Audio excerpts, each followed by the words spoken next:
Évoquer ce Trump-Poutine très attendu vendredi en Alaska sur le sort de l'Ukraine. Bonjour Sylvain. Bonjour, vous êtes Radio.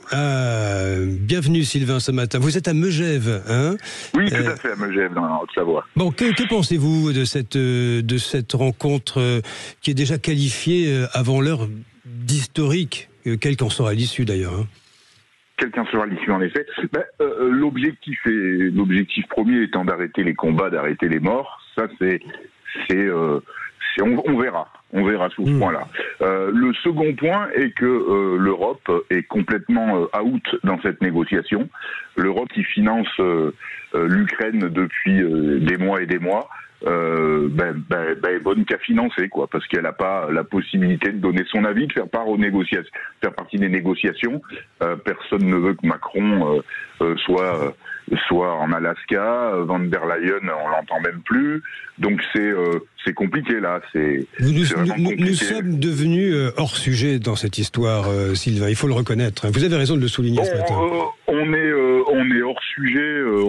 Là aujourd'hui, on est là pour parler de Trump-Poutine, mais on est hors sujet au Proche-Orient. On est hors sujet en Ukraine, aux États-Unis. Oui, on est hors sujet.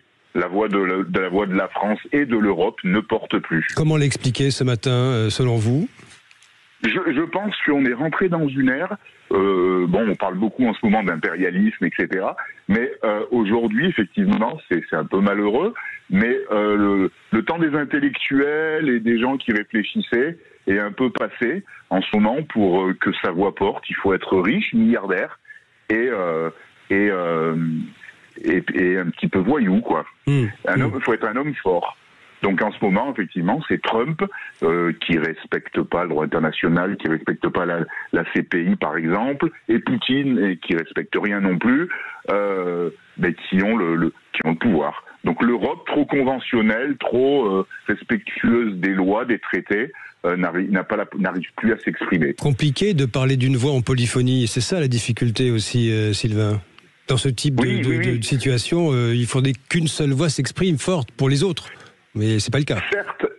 Certes, mais il eût fallu peut-être qu'à ce moment-là, avant ce débat, cette négociation en Alaska, l'Europe puisse s'entretenir avec Trump. Or, Trump se fiche complètement il se fiche de la vie de l'Europe. Oui. Bon, allez, merci Sylvain.